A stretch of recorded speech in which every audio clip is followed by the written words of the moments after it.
Ana Payg'ambarimiz sollallohu alayhi vasallamning hayotlik vaqtlarida Jabroil alayhissalom, Azroil alayhissalom, Mikoil alayhissalom, Isrofil alayhissalomlar sog'inishib, Allohdan bir so'raylik, Rasululloh bilan bir didorlashib, bir gaplashib, suhbatlashib kelamiz deb Rasulullohning oldilariga borish, Allohning oldiga borish. Ey Alloh, bizga ijozat ber, Rasululloh bilan bir suhbatlashib, didorlashib kelsak. Alloh aytgan ekan, quruq qo'l bilan borgani uyatmaysizlar. Ular aytgan ekanlar, yo Alloh, har birimizni o'zimizga yarasha sovg'amiz bor. Mayli bo'lmasa bo'lsa. Borib didorlashib, suhbatlashib qaytayotgan paytlarida Jabroil alayhissalom aytgan ekanlar, yo Rasululloh, meni sovg'am bor, qabul qiling. Nima u siz sovg'angiz? Sizni ummatingizdan kim kunda 10 ta salovat aytadigan bo'lsa, Sirot ko'pirigidan yaltiragan chaqmoqqa o'xshab olib o'tib ketaman. Qaranglar, yaltiragan Sirot ko'pirigi 3000 yillik yo'l, qildan ko'ra ingichka, qilichdan ko'ra o'tkir. O'tishligi jannat bo'lsa, toyilishligi jahannam. Yaltiragan chaqmoqqa o'xshash, chaqmoq charsatganda daqa olib o'tib ketaman.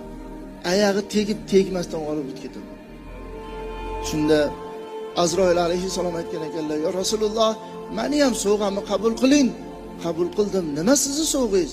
Sizni ummatingizdan kim sizga 10 ta salovat aytadigan bo'lsa, men payg'ambarlarning jonini qanday olgan bo'lsam, shunday muloyim halimlik bilan olaman. Isrofil alayhissalom aytgan ekanlar, men dedilar, qiyomat mahshargohida sizni ummatingiz kunda 10 ta salovat aytgan ummatingiz tarozini oldiga kelsa, boshimni sajdaga qo'yaman, to o'sha ummatingizni Xudo jannatga kirgizmagunigacha boshimni ko'tarmayman deb turibdi. Qaranglar, 10 ta salovat aytgan. Mikoil alayhissalom aytdilar, yo Rasululloh, meni ham sovg'amni qabul qiling.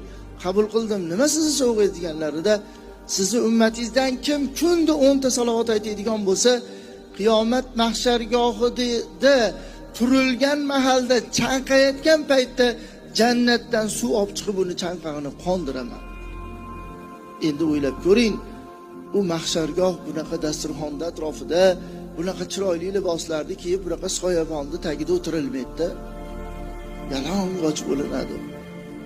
Inson oldidagi insonni kamoli ko'pligidan va o'zini bilan o'zi ovora bo'lganligidan erkak va ayolligini bilishlikdagi rangini ham ajrata olmaydigan joyda miya choy qaynagandek qaynab